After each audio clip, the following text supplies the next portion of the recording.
Bashundhara LP gas, ভরসা রাখুন, স্বাচ্ছন্দ্যে থাকুন।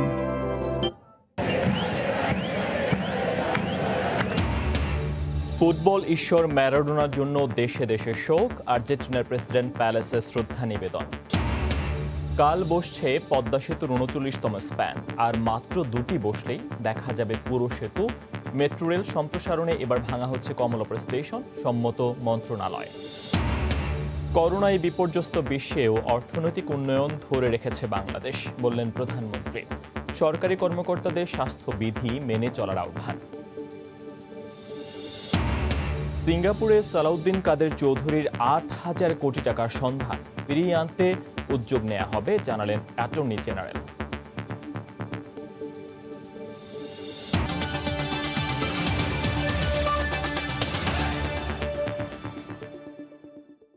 জনপদের সময়ের সঙ্গে আছি ফয়সাল মোর্শেদ। বসুন্ধরা এলপি গ্যাস, ভরসা রাখুন, স্বাচ্ছন্দ্যে থাকুন।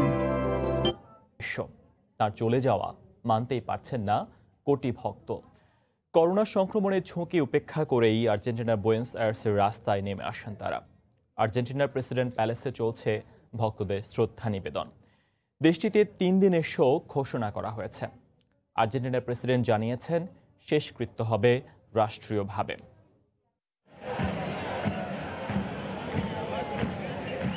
বিশ্ব ফুটবলের এক নক্ষত্রের পতন, আর্জেন্টিনার ফুটবলের রাজপুত্র দিয়েগো ম্যারাডোনা। ফুটবল ছেড়েছেন প্রায় ২ যুগ হয়েছে, কিন্তু সবসময় ছিলেন কোটি আর্জেন্টাইনের হৃদয়ে।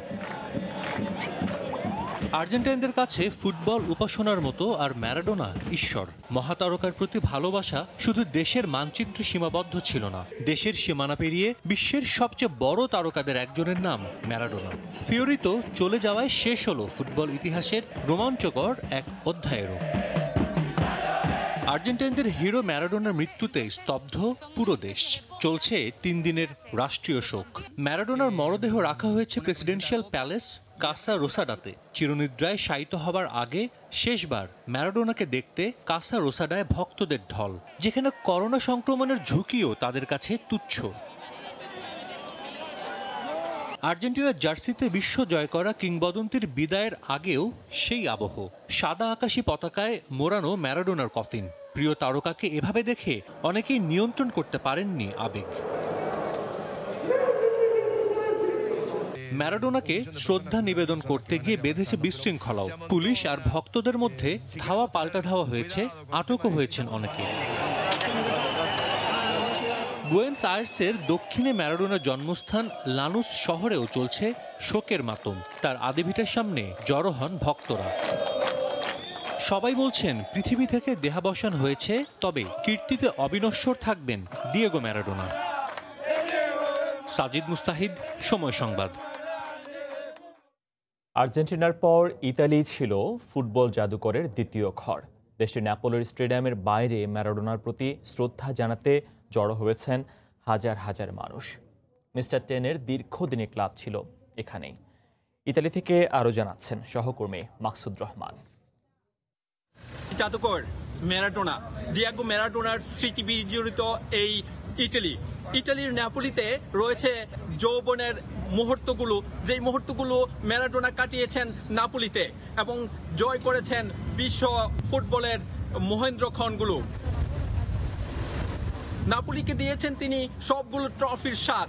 নাপোলি প্রদেশে বাস করেন, তারা এসে হাজির হচ্ছেন স্টেডিয়ামে, এবং স্টেডিয়ামে কেউ নিয়ে এসেছেন ফুল, কেউ নিয়ে এসেছেন ভালোবাসার সেই দিয়েগো ম্যারাডোনার প্লে কার্ড বা জার্সি, বা কেউ তাকে স্মরণ করে গাচ্ছেন সেই মর্মর সুরে গান, যার বেদনা বিস্তৃত ভাষাগুলো শুধু স্মরণ করছে দিয়েগো ম্যারাডোনাকে।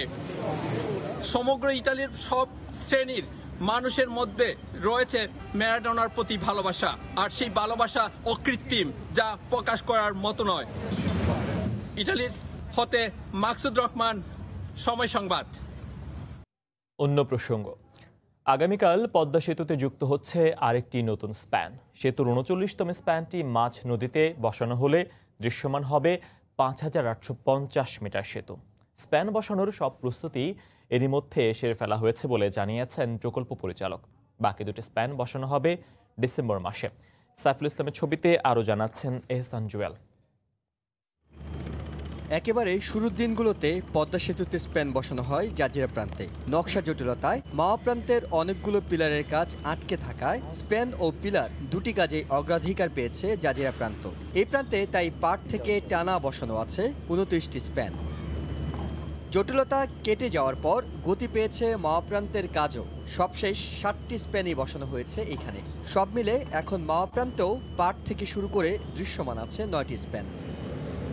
এবার সেতু দুই প্রান্ত জোড়া দেওয়ার পালা। পুরো সেতুর 41টি স্প্যানের মধ্যে যে 3টি বাকি তার সবগুলোই এখন একসাথে মাঝ নদীতে। ধারাবাহিকভাবে এখন সেগুলো বসানো হবে। অনেকগুলো কাজ আমরা আগে রাখতে পারছিলাম, এর মধ্যে যেমন বিয়ারিং বসানো, এটা সেটা করা, এই কাজগুলো আমরা করে ফেলতে পারছিলাম। প্লাস এখন আমাদের চেষ্টা করছি আমরা যেহেতু সময়টা আমাদের অলরেডি ডিলে হয়ে গেছে, আর কিভাবে সময় কমানো যায় সেই লক্ষ্যেই আমরা চেষ্টা করে যাচ্ছি। চলতি মাসে এর মধ্যে বসানো হয়েছে 3টি স্প্যান। 39তম স্প্যানটি হতে যাচ্ছে মাসের 4 নম্বর। বাকি থাকবে মাত্র 2টি, সেগুলো বসিয়ে দেওয়া হবে ডিসেম্বরের প্রথমাংশে। আর মাত্র 3টি স্প্যানের দূরত্বে দাঁড়িয়ে পদ্মা সেতু। 39তম স্প্যানটি বসানোর পর সে দূরত্ব আরও কমে দাঁড়াবে মাত্র 300 মিটার। দূরত্ব যতই কমছে বাড়ছে আশার আলো। সামনে অপেক্ষা স্বপ্ন ছুঁয়ে যাওয়ার। এহসান জুয়েল, সময় সংবাদ, মাওয়া, মুন্সিগঞ্জ। ভেঙে ফেলা হচ্ছে কমলাপুর রেলওয়ে স্টেশন। মেট্রো রেলে সম্প্রসারিত কাজের জন্য ভাঙতে রাজি হয়েছে রেল মন্ত্রণালয়। তবে নকশা ঠিক রেখে 130 মিটার উত্তরে নতুন স্টেশন নির্মাণ করা হবে বলে জানিয়েছেন রেলমন্ত্রী। ৬৭ বছরের পুরানো কমলাপুর রেল স্টেশন স্থাপত্য শৈলীর দিক থেকেও অনন্য দেশের এই আইকনিক স্থাপনাটি। এর সাথে জড়িত রেল ব্যবস্থাপনার ইতিহাস, ঐতিহ্য আর গৌরবময় নানা স্মৃতি। উত্তরা থেকে মতিঝিল পর্যন্ত চলমান মেট্রো রেলের কাজ সম্প্রসারণের সিদ্ধান্ত হয়েছে। বর্ধিত অংশের দৈর্ঘ্য 1.26 কিলোমিটার, আর এতেই সরিয়ে নিতে হচ্ছে ঐতিহ্যবাহী কমলাপুর রেল স্টেশন। নতুন নকশা অনুযায়ী মেট্রো রেল প্রকল্পের সর্বশেষ স্টেশনটি পড়েছে কমলাপুর রেল স্টেশনের সামনে। তাছাড়া এখানে লাইন পরিবর্তনের জন্য মেট্রো রেল প্রকল্পের জায়গা লাগবে বেশি। কমলাপুরকে ঘিরে যে মাল্টিমোডাল ট্রান্সপোর্ট হাব হবে সেখানেও পড়বে কমলাপুর রেল স্টেশনের বেশ কিছু জায়গা। আমরা একাধিক মিটিং করে এখন সর্বশেষ মাননীয় প্রধানমন্ত্রীর মুখ্য সচিব ওনার নেতৃত্বে একটা সভা হয়। আমরা গ্রাউন্ড ওয়ার্ক মিটিংগুলো করার পরে এবং সেই সভাতে এটা চূড়ান্তভাবে সিদ্ধান্ত হয়েছে কোন স্টেশনটা কোন জায়গাতে হবে। নতুন এই নকশা অনুযায়ী ভাঙতে হবে কমলাপুর রেল স্টেশন।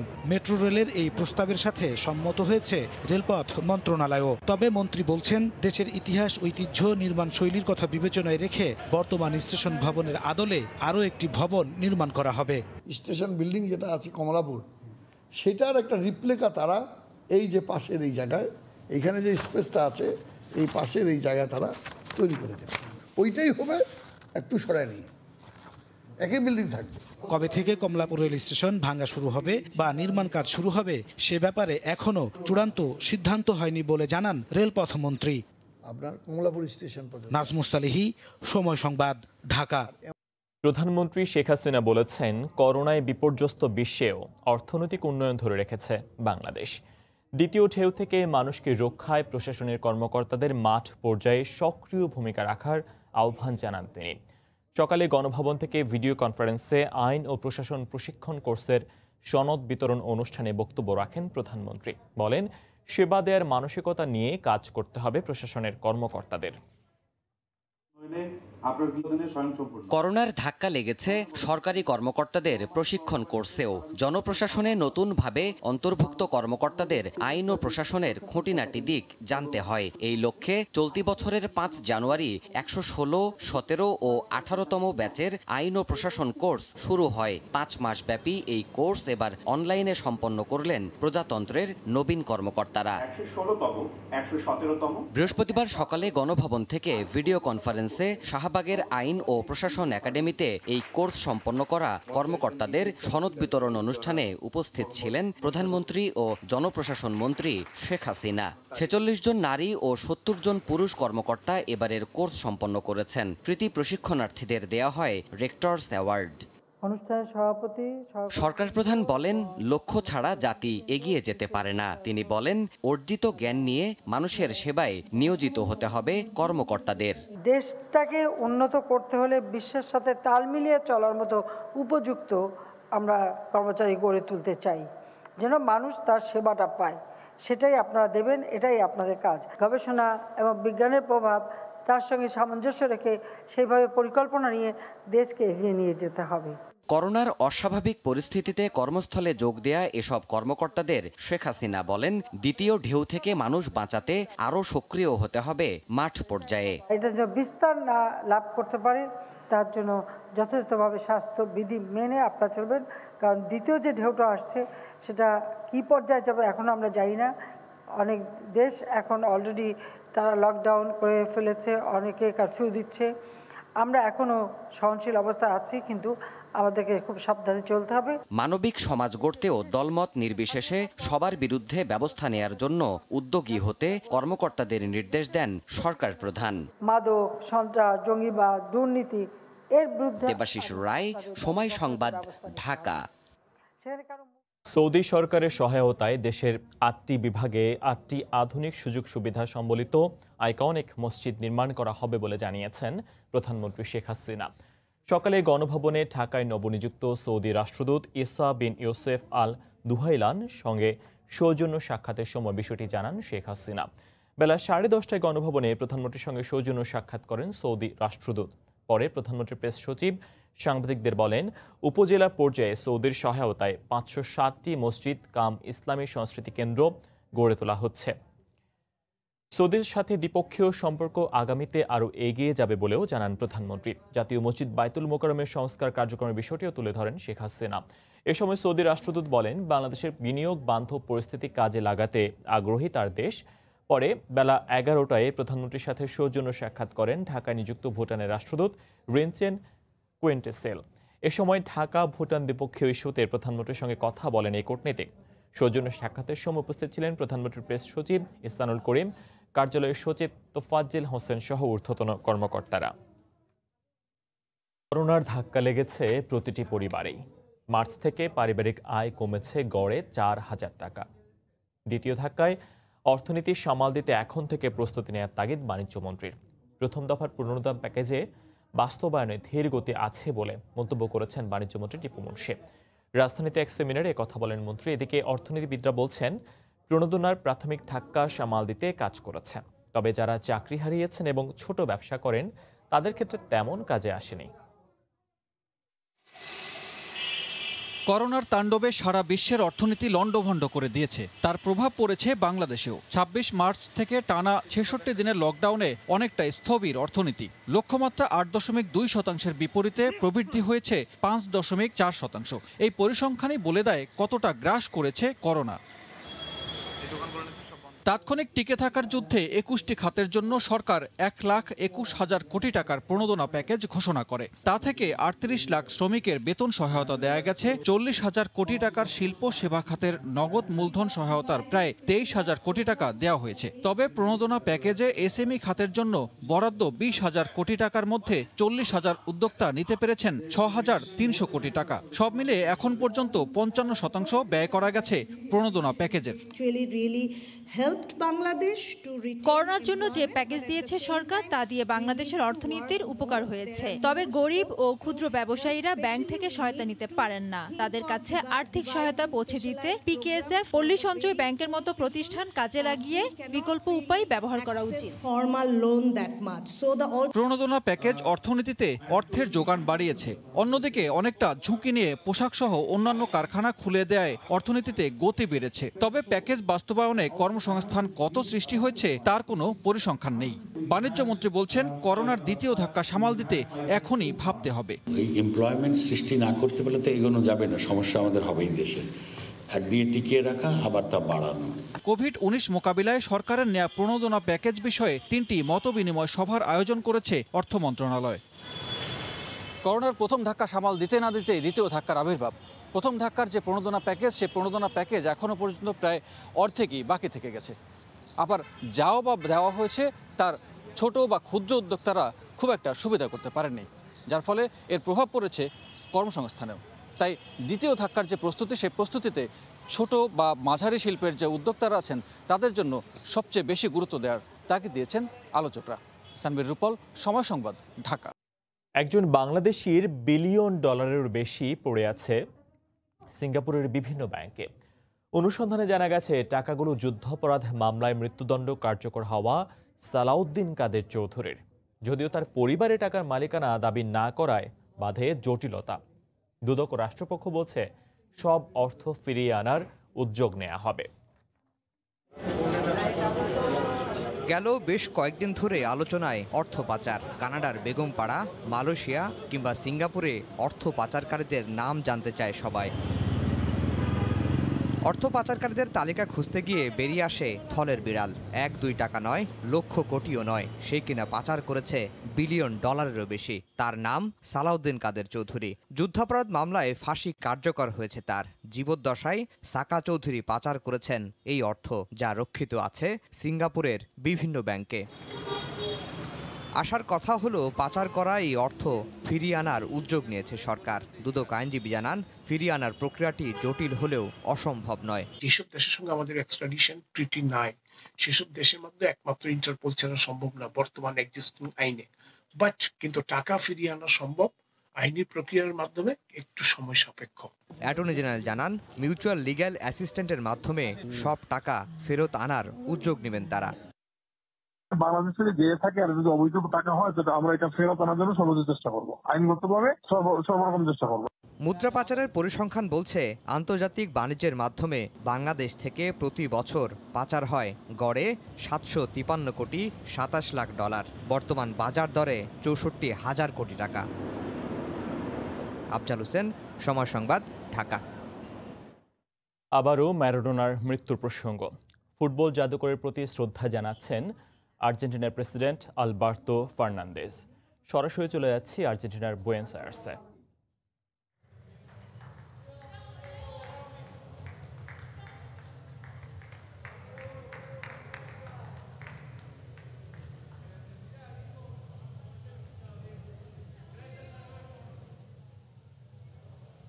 চোখ ধাঁধানো, অসাধারণ, অত্যাশ্চর্য, প্রতিভাবান, বিতর্কিত, বহুভাবে বর্ণনা করা যায় দিয়েগো আর্মান্দো ম্যারাডোনাকে। তিনি ছিলেন ফুটবলের এক আইকন, কিন্তু তিনি নিষ্কলঙ্ক ছিলেন না। ম্যারাডোনা ছিলেন ফুটবল খেলায় শ্রেষ্ঠ প্রতিভাবানদের অন্যতম। এই মুহূর্তে ম্যারাডোনার প্রতি শ্রদ্ধা জানাচ্ছেন আর্জেন্টিনার প্রেসিডেন্ট আলবার্তো ফার্নান্দেজ। তার খেলায় যে দক্ষতার প্রদর্শনী, গতি, চমৎকারিত্ব আর খেলায় কখন কি ঘটতে পারে তা আগে থেকে বুঝে ফেলার ক্ষমতা ছিল, তা ফুটবল ভক্তদের মন্ত্রমুগ্ধ করে রাখত। 1986 সালের বিশ্বকাপ ফুটবল শিরোপা আর্জেন্টিনার হাতে এনে দিয়েছেন প্রায় একার কৃতিত্বে। ইংল্যান্ডের বিরুদ্ধে খেলায় ঈশ্বরের হাত নামে সেই গোলের জন্য তিনি যেমন নিন্দিত হয়েছিলেন। দর্শক, এই মুহূর্তে শ্রদ্ধা নিবেদনের জন্য নীরবতা পালন করছেন আর্জেন্টিনার প্রেসিডেন্ট আলবার্তো ফার্নান্দেজ।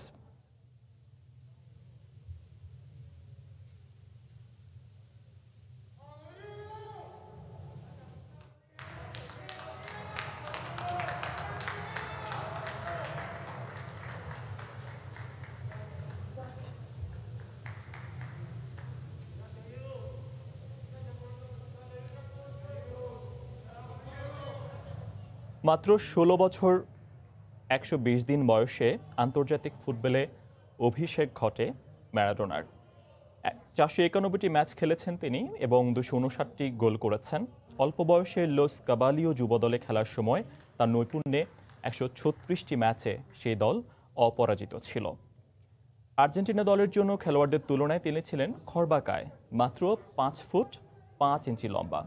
তার শরীর গঠনও একজন অ্যাথলেটের মতো ছিল না, কিন্তু তার বল কন্ট্রোলিং পাওয়ার, ড্রিবলিং দক্ষতা এত মসৃণ ছিল, পাস দেবার ক্ষমতা আর দ্রুততা এত বিস্ময়কর ছিল যে তার সেসব অসম্পূর্ণতা তাতে চাপা পড়ে যেত।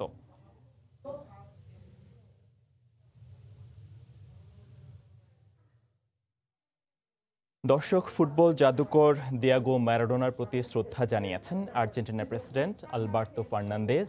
আমরা সরাসরি ছিলাম সেখানে। জনপদের সময়ে আরও থাকছে।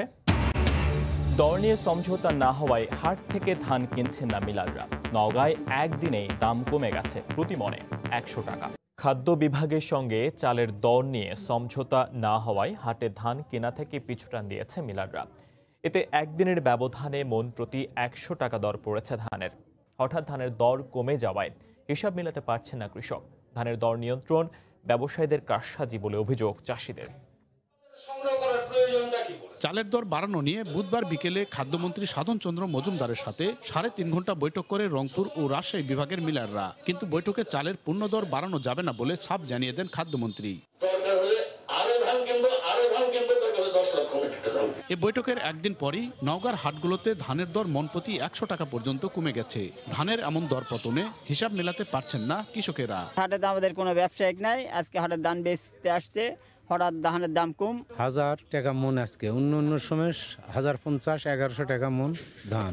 বাজার দাম কমার কারণ মিলাররা নিচ্ছে না ধান, ওই জন্য হাটে ধানের ব্যাপারী না আসায় দর পড়েছে বলে দাবি স্থানীয় ব্যবসায়ীদের। আর দর কমিয়ে দেওয়াকে ব্যবসায়ীদের কারসাজি বলছেন চাষিরা। ব্যবসায়ীরা কারসাজি করে দাম কমাচ্ছে, এভাবে দাম কমলে তো কৃষক আমরা বাঁচবো না। এতে আমাকে খুব কষ্ট হচ্ছে।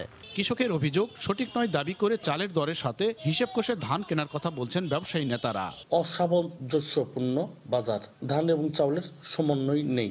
সরকারের যেটা সিদ্ধান্ত আছে সেই সিদ্ধান্ত মোতাবেক চাউলের মূল্য হচ্ছে 41-42 টাকা দাঁড়ায়। এটি সমন্বয় করার জন্য বলেছি, কিন্তু সেইটির প্রতি খুব বেশি গুরুত্ব সরকার দিচ্ছে বলে মনে হয় না। চলতি মৌসুমে সরকার কৃষকের কাছ থেকে 26 টাকা কেজিতে 2 লাখ মেট্রিক টন ধান আর 37 টাকা কেজিতে মিলারদের কাছ থেকে 6 লাখ মেট্রিক টন চাল কেনার ঘোষণা দেয়। এমআর রকি, সময় সংবাদ, নওগাঁ। দেখছেন জনপদের সময়। শীতের তীব্রতা বাড়তে শুরু করেছে রংপুর সহ উত্তরের জেলাগুলোতে। দেশে আজ সর্বনিম্ন তাপমাত্রা পঞ্চগড়ে তেঁতুলিয়ায় 11.5 ডিগ্রি সেলসিয়াস রেকর্ড করা হয়েছে। শীত জেকে বসেনি এখনো, কিন্তু কুয়াশার ভোরে যান চলাচল কিছুটা ঝুঁকিপূর্ণ, তাই হেডলাইট জ্বালিয়েই চলছে গাড়ি। মধ্যরাতের পর বাড়তে থাকে শীত, তবু ভোরের আলো ফোটার আগেই ঘর থেকে কাজের জন্য বের হতে শুরু করে শ্রমজীবী মানুষেরা। হিমের পাহাড় হিমালয়ের পাদদেশে অবস্থান বলে উত্তরের রংপুর দিনাজপুর অঞ্চলের জেলাগুলোতে শীতের দাপট এমনিতেই একটু বেশি। আগে ভাগে শীত আসা, দেরিতে যাওয়া আর বেশি তীব্রতার দুর্ভোগ পোহাতে হয় এই অঞ্চলের মানুষকেই। সূর্য উঠে নেয় এবং ঠান্ডাটা প্রকোপ বেশি। উত্তরবঙ্গে শীতের তীব্রতা বেশি সবসময় থাকে। বাতাসের জন্য মনে করেন যে হাত পা বাইরে হয়ে যায় না, বাতাস প্রচুর আসতে খুব কষ্ট হয়েছে আমার। আবহাওয়া অফিস বলছে তাপমাত্রা কমতে শুরু করেছে, তবে এবার প্রথম মৃদু থেকে মাঝারি ধরনের শৈত্যপ্রবাহ বয়ে যেতে পারে ডিসেম্বরের মাঝামাঝি। ডিসেম্বরের মাঝামাঝি পর্যায়ের দিকে, মাঝামাঝি দ্বিতীয় সপ্তাহ থেকে শুরু করে অথবা মাঝারি ধরনের যে শৈত্যপ্রবাহটা আমরা সেটা পেতে পারি। তারপরে দিন যত গড়াবে তত বেশি আমরা হয়তোবা তীব্র শৈত্যপ্রবাহ পেতে পারি। চলতি বছর বেশি বৃষ্টিপাতের কারণে শীতের তীব্রতা কম হতে পারে বলে মনে করছেন আবহাওয়াবিদরা। নতুন সরকার, সময় সংবাদ, রংপুর। জানিয়ে দিচ্ছি জনপদের সময় শিরোনামগুলো।